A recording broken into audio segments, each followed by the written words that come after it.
I was running out of time to catch the freighter to Bliss and follow up on Petra's lead. But I wasn't going to the outskirts. I wasn't going to take down ONI.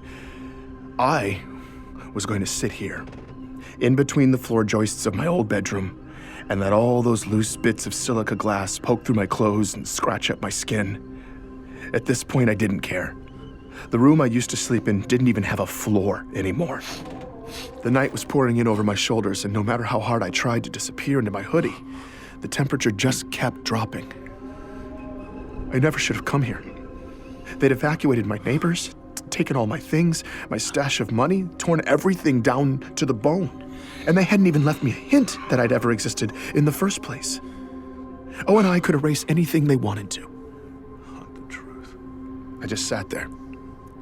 It was quiet. When I got a call. Hello, who is this? Ben, you need to get out of there now. They found you. Wait, Pharaoh? Wait, no, how Ben, did you... listen to me. I told you I'd protect you. Now go before it's too late. Protect me? I don't even know who you are. How can I even trust Ben, I'm not going anywhere. Damn it, Ben. Have a pity party later. You need to get out of there now. It was already too late. Okay, Ben, listen to me. Ben. Oh, damn it. I could hear them out there through the giant hole where my windows used to be. What the hell? Oh, no. I needed to hide. Stay quiet. If they were using biometrics, I needed to slow my heart down too. But I was terrified. And then I froze. ONI was here. And everything became instinct. I flew out of my apartment into the hall. A door.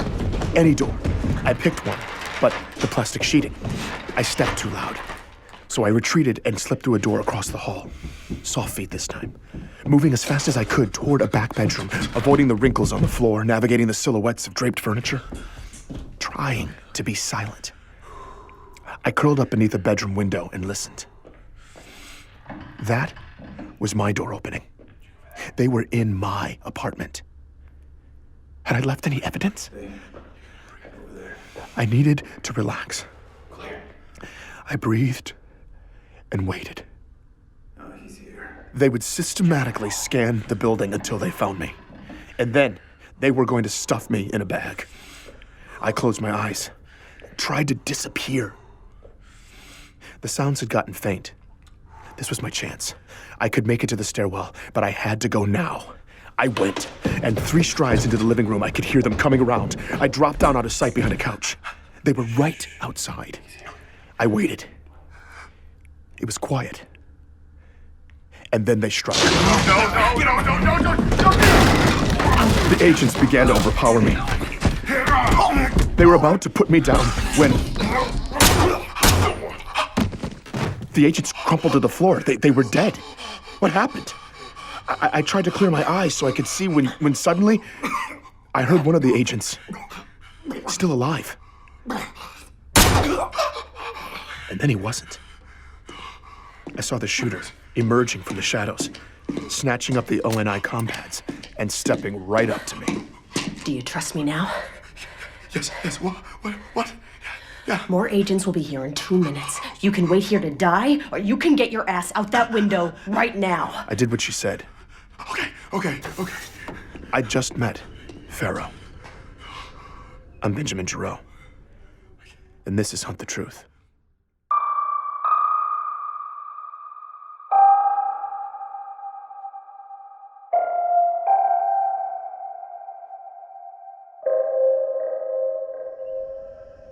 All right, I guess. Pharaoh led the way along the ledge to the fire escape. I was trying not to look down. We jumped the last several feet, and I immediately ran across the street to take cover. Pharaoh, where are we going? Stop talking. I did as she said, trying not to think. She moved quickly, staying in the shadows. I tried to step where she stepped, but it was hard to keep up. I was almost out of breath by the time she finally ducked into a drainage canal and stopped. I was trying to digest what had just happened. Were those agents I don't have time to talk. I only came here to make sure you stay a free man, so I need you to listen carefully. If they haven't already, Oni's definitely greenlit you now. You need to get off-world. Agents are probably searching the neighborhood as we speak, and they won't stop until you're neutralized. Oh, God. Listen to me. We will protect you. Okay. But we're mobilizing in the outer colonies right now. Major pieces are in motion, so everything's on lockdown. You'll have to make it on your own for at least a few more days. We'll give you the resources you need to lay low. She handed me a compad. This is completely untraceable, so use it for whatever you need. It gives you access to a secure account, too. You'll have more than enough credits. What, really? Seriously? Ever since O&I froze my accounts, I hadn't even been able to buy a cup of coffee. And now Pharaoh was giving me a trapdoor out of financial ruin. She'd already saved my life. And now this. This is great. I can't thank you enough. You can access our network of safe houses on there. The protocol's blocked right now, but when the lockdown ends, it'll automatically prompt you. I'll make sure they know to take care of you. Wait. Won't you be there? The move we're planning is dangerous. I'm about to go dark. And this time, it might be permanent. What? Wait, no, what? Why are you taking this much risk? There's no time. The window's closing and the chief is still taking the fall.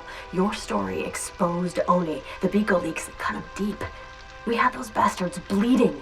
But when the senators didn't bite on our hack, Oni had a chance to recover, so we are going all in while they're still vulnerable. That's why we're on lockdown. The mission's desperate at best, but there's no silver bullet But no, here. there has to be. It's okay, Ben. I'm not afraid to die. What we're doing is so much bigger than me. And I know there will always be people to continue the fight. People like you. O&I was coming after me with everything they had. Pharaoh had saved my life, and now she was prepared to lay down her own. I couldn't lay low. I knew what I had to do. Wait. I may have a silver bullet. I convinced Pharaoh to hold off on her plan for a few more days while I followed up on Petra's lead. I knew whatever I did, with whatever I found there, would have to be big. But if it took making a major impact to keep another one of my friends from dying in the fray. I thanked Pharaoh again. Thank you. Told her I'd see her soon, and we parted ways. I stayed in the shadows and moved quickly across town to the freighter, headed for Bliss. Only stopping once at an old military surplus along the way. I stocked up there, then caught my ride out to deep space. When I arrived, I headed straight for the Office of Mineral Rights. On the ride up, the freighter captain had seemed far more interested in bribery than my aspiring prospector backstory. I was hoping the claims coordinator would be equally pragmatic. Mr. Jarrett, an entrepreneur diversifying into silicates does not usually hop on a deep space freighter to walk the glass troughs.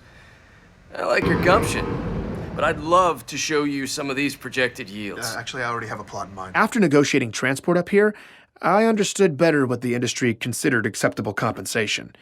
And with all the haggard men outside holding gold-plated compads, I figured the man who issued the permits would have me plundering Pharaoh's account. So, 75,000 credits later, I had access, nav, and full gear. He seemed alarmed, though, when I refused an escort. That's 4 clicks from here. And beyond that periphery, it's a hard slog through raw glass. Some of those formations will stab through bone. I just signed the waivers. To his credit, he offered me some parting advice, free of charge. The wind really kicks up out there, and the particulate's been extremely rough. We've had to close the shutters twice in the past week. So, if you hear that alarm, you get to cover, okay?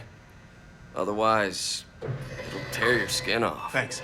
Appreciate it. On the outskirts of the settlement, the horizon seemed to be all quarries. When I reached the periphery, though, open pit operations stopped abruptly, and I saw the real glassed planet. A daunting, chaotic sea of shapes and textures. Black, brittle swelling and troughing without end, scattered with the skeletons of melted buildings. The terrain was brutal, repeatedly slowing my trek to a crawl, picking through fields of jutting glass. The climate was killing me too. Constant thirst, despite constant water breaks. My skin felt like it was cracking beneath my soot-caked gear. And after choking on a mouthful of dust, I'd been breathing on the respirator for the past hour. Occasional desert plants pushed through the cracks, bright blue or blood red. But aside from the crows stalking the settlement's landfill, that was the only non-human life I'd seen. It was all that fine ash. 32 years later, still suspended in the atmosphere, it precluded thriving life. as it painted the surreal sky above, constantly shifting with erratic winds, gorgeous streaks to diseased palls. I had been making relatively good time when a cloud of dense ash suddenly descended. I stopped. I was totally blind. I didn't want to take a step. A lethal fall seemed far too possible. I checked the nav. Only 1,200 feet to go. I was debating whether or not to wait out the fog when it suddenly lifted. It was beautiful for a moment. When a low, rising growl snapped me out of that reverie. The storm siren. I pulled up the nav and started moving as fast as I could. Sudden pockets of cold, hot, then cold again. The wind whipping sharply back and forth, bits of sand spraying against me. But I didn't see anything. Behind me, everything was calm. In front, the sky above the mountains were perfectly clear. Where was the storm? I looked down at the nav. Oh, only a few hundred feet to go. Ahead, I saw the ruins of a huge complex. I'd be there in no time. But then I realized it. Those weren't mountains. A black wall was coming from the horizon, and it was coming right at me. I flat out sprinted. The storm was closing in. It was the color of night and impossibly tall. I got to the ping on the map. The structure had been leveled. There was nowhere to go, and the sand was flying faster, stinging my cheeks. I looked around desperately, trying to shield my face. There was a massive collapsed section up ahead. I scurried over, bits of glass starting to spray against the debris, like tinkling wind chimes. The glass was stinging through my clothes. I half climbed, half slid down the waves that oozed and sloped to the pit, slicing my leg on the way down. The sound was deafening. I had to get in now. I started tugging at a split in the collapsed floor. The storm blasted harder, my skin on fire. I made one last push. The glazing shattered, and I slid in as the wall of glass exploded overhead, and I plunged into the darkness. I laid there for a bit before pulling off the respirator. My skin was stinging all over. I checked my outer thigh. Damn it. It was bleeding and it hurt like hell, but it wasn't too deep. I pulled out my medical kit, wrapped it, and started looking around. Okay, the roof's collapsed there. There's all sort of debris on the ground. Whoever abandoned this place must have had advanced warning and left in a hurry. I shined my light along a back wall. Okay, Office of Naval Intelligence, Subspace Communications. It was an old ONI subspace relay facility.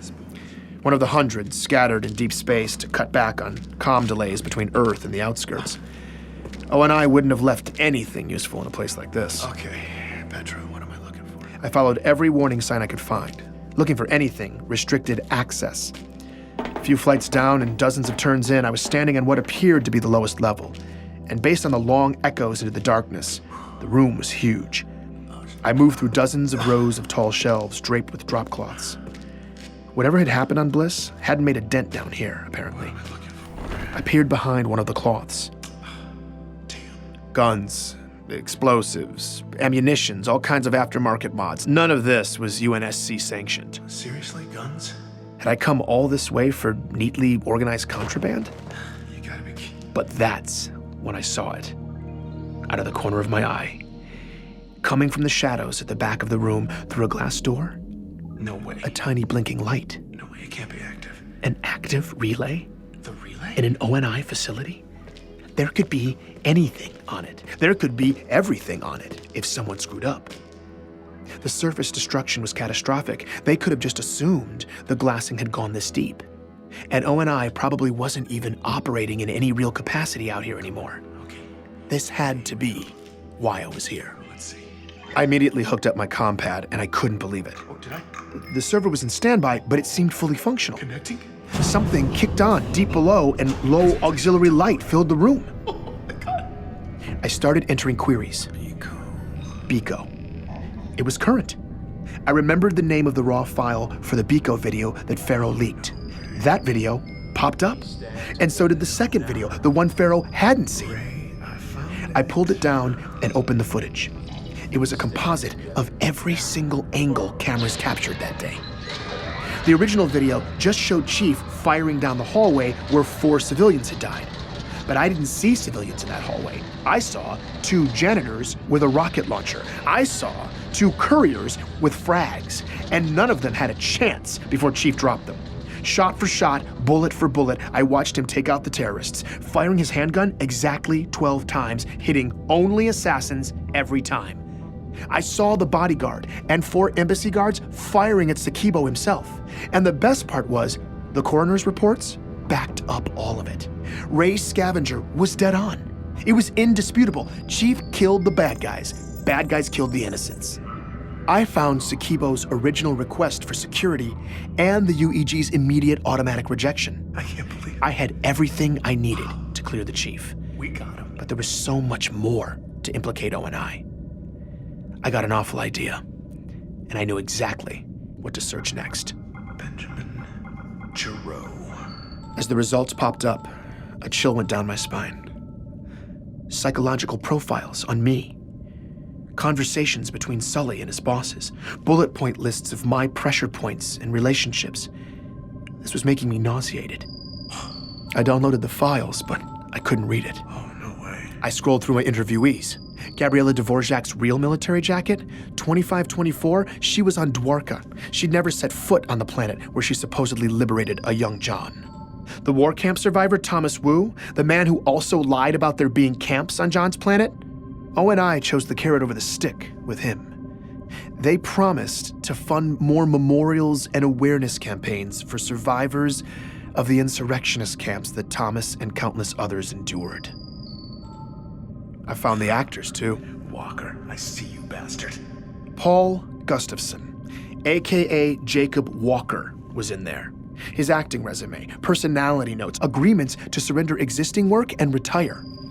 And then I found Dion, or Simon Kensington. There was even video of him rehearsing, tweaking his Dion delivery, responding to whatever prompts his ONI handler was giving. As I listened to him discuss my emotional vulnerabilities, my nausea turned to rage. Bastards. But when it came to the story I'd never wanted to hear, Anthony's story of the Spartan program, I realized I was still scared to see hard evidence to prove the rumors. But I went for it. I quickly found myself looking at highly classified assignments pushed to ONI scouts in 2516. Queries and requisitions from planet after planet, weighted toward the outer colonies. And then the qualifications for the Spartan 2 program. A list of physical and mental criteria, genetic compatibility with a slate of augmentation procedures, and optimal age, 6 years or younger. I did one last search. John 117. There he was, on a list in 2517. I began to follow his name on a trail of documents that continued past the day his parents thought they'd buried him. The progress reports, written by scientists, language you'd use to describe an expensive technological prototype. But they were talking about a child. They had done that to a hero. To my hero. And countless other children. I was just digging in when, what the hell was that? Corrupted files started hitting my Compaq. I immediately disconnected from the server and checked the files. They were fine. Oh, thank God. Then, it just shut down. Wait, no. Oh, no. I was terrified. Had I gone over Petra's 72-hour window? Had ONI just caught me looking? I checked the time. Okay. I was fine. Okay, I'm fine. But then, It's okay. what was that? I looked at the server one more time. That little standby light? It was glowing brighter, pulsing at me. I was starting to lose it, but it didn't matter. I had what I needed, and the storm was over. I emerged from the bunker. It was time to leave this sad, ashy nightmare behind. As I trekked back across the wasteland, I stepped with more confidence. I knew this terrain now, and I had ONI right where I wanted them. Please, join me for the next episode of Hunt the Truth.